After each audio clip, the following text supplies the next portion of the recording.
welcome to Chore Chapters, because everyday tasks need good company. I'm Leo, and with me as always, we have got Luna. Hey everyone, I hope you're all doing well. Today we've got a thrilling and interesting story lined up, so grab your headphones and let's dive straight into the story.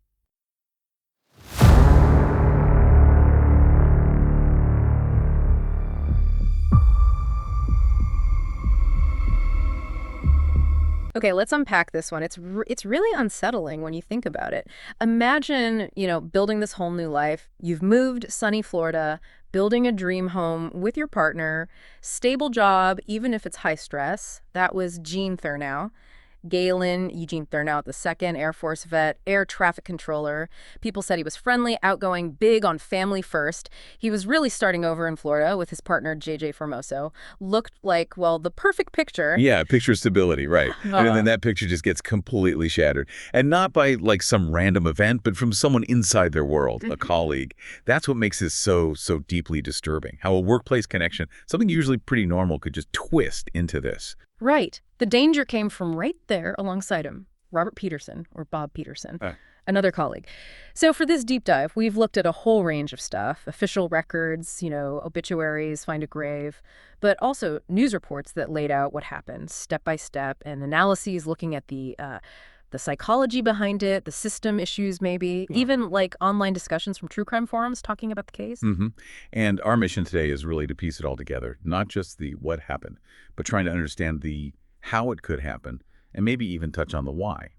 So we'll trace the timeline, look at the people involved, the backgrounds. We'll definitely track Peterson's escalating behavior, which is just alarming. Explore those psychological angles the sources bring up, and really importantly, look at where the systems, personal boundaries, social awareness, maybe even workplace protocols where they might have, failed to see the danger signs. Okay, so Gene's move, St. Petersburg, Florida, 2006. That was the big new chapter. He came down from Nebraska.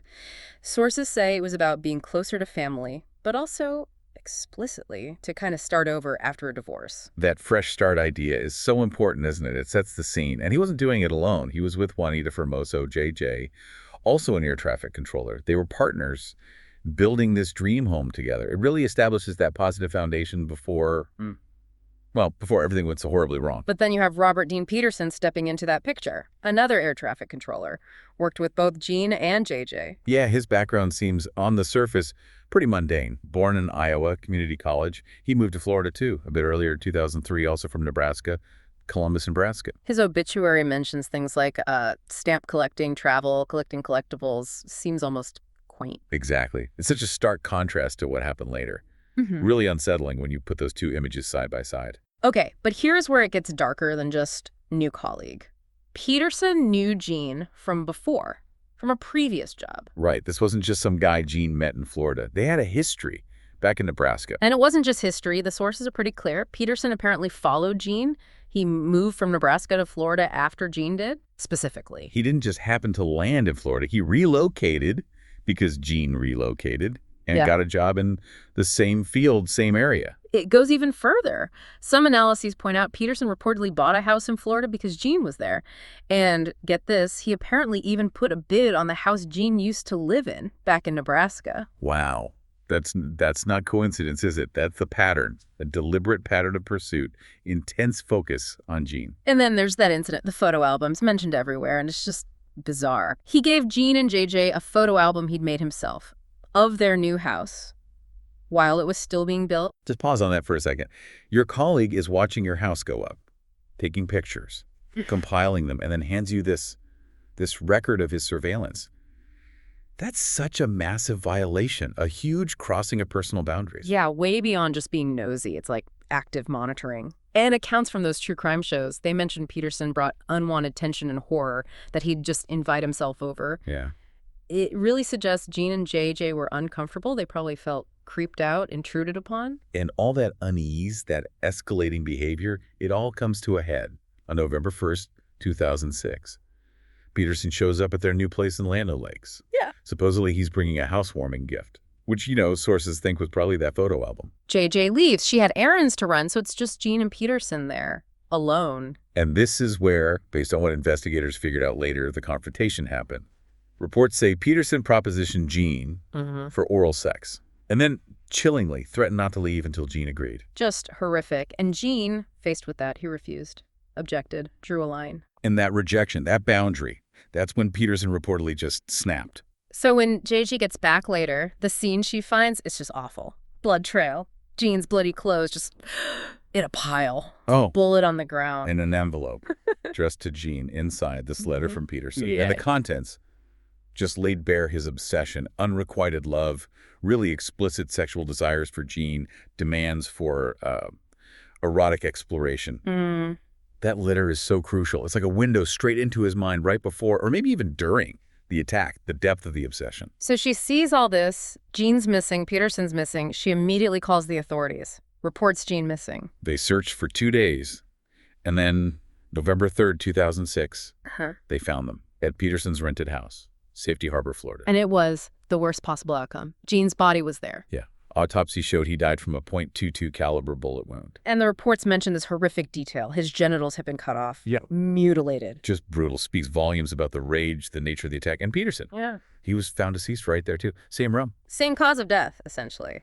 .22 caliber handgun wound to the head. So investigators looked at everything. The letter, the scene at Jean's house, the scene at Peterson's. No sign of forced entry at Peterson's place. No other leads pointing anywhere else. Their conclusion was stark but clear.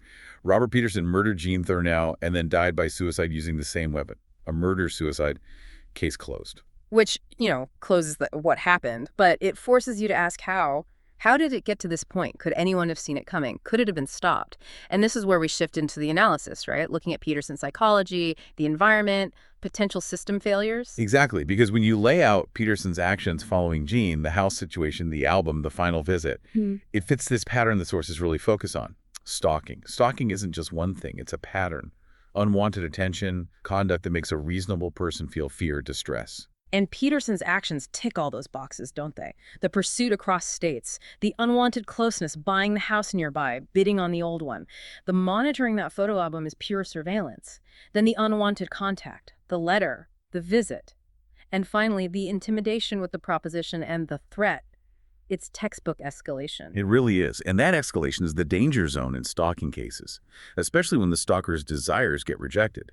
Sources point out that risk of violence shoots up when the target pushes back or tries to get away. That letter, too, it wasn't just anger. It was specific. Sexual obsession, unrequited love, these demands. It feels so disconnected from reality. It really does.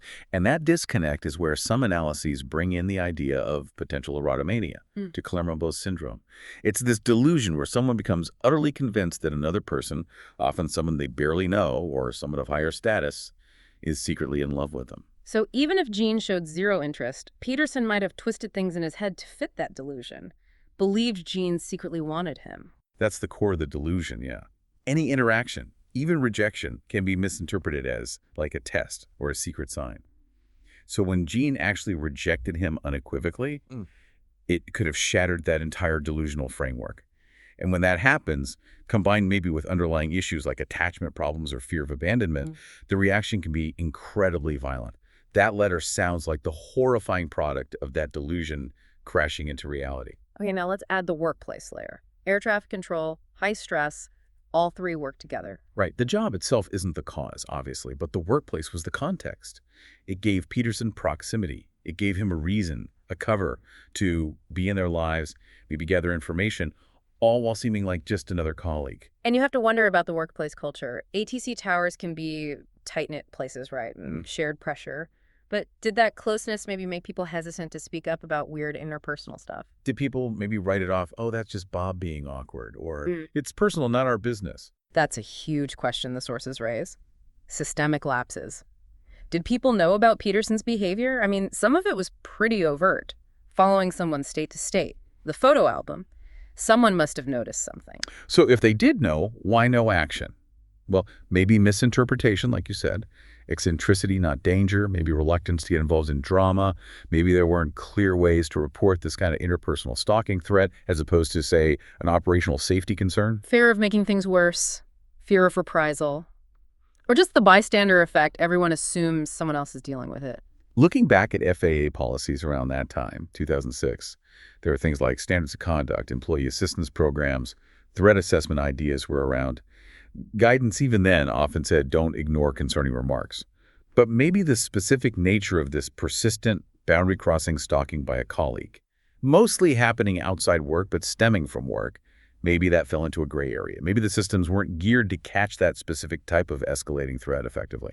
And think about JJ's position. It must have been incredibly difficult. She's Jean's partner. She's also Peterson's colleague. Absolutely, that dual role.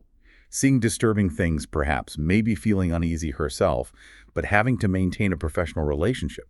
Knowing how or when to raise alarms in that situation is incredibly complex. Her experience really highlights that challenge. Yeah, so the sources kind of weave it together. Peterson's individual psychology, this intense, maybe delusional obsession, allowed to escalate, potentially because people were hesitant to intervene personally, and maybe the workplace systems weren't quite equipped or utilized to stop it. It's just a devastating outcome, Yeah. and it really forces us to rethink where danger can come from, doesn't it? Yeah. And that awful weight of hindsight, knowing what we know now. It really drives home that extreme danger isn't always this obvious monster. Sometimes it's quieter, hidden right there in the everyday, in the workplace. And spotting those signs, especially when they straddle that line between personal and professional, is just a massive challenge. Yeah, this deep dive really underscores how vital it is to pay attention to persistent behavior that crosses boundaries, even if it seems personal or doesn't fit a neat definition of a threat. And that kind of leaves us, and you listening, with this final thought to chew on. In this world where we're all so connected digitally and sometimes physically, but maybe also more isolated in other ways, what responsibility do we have as colleagues, as observers? When we see behavior that seems off, escalating, concerning, how do we balance respecting someone's privacy with the potential need to step in, to report something, when those warning signs are flashing? Where is that line? Thanks so much for listening, everyone. If you enjoyed today's episode, please like, share, and subscribe. It really helps us out. Until next time, take care and keep your chores company.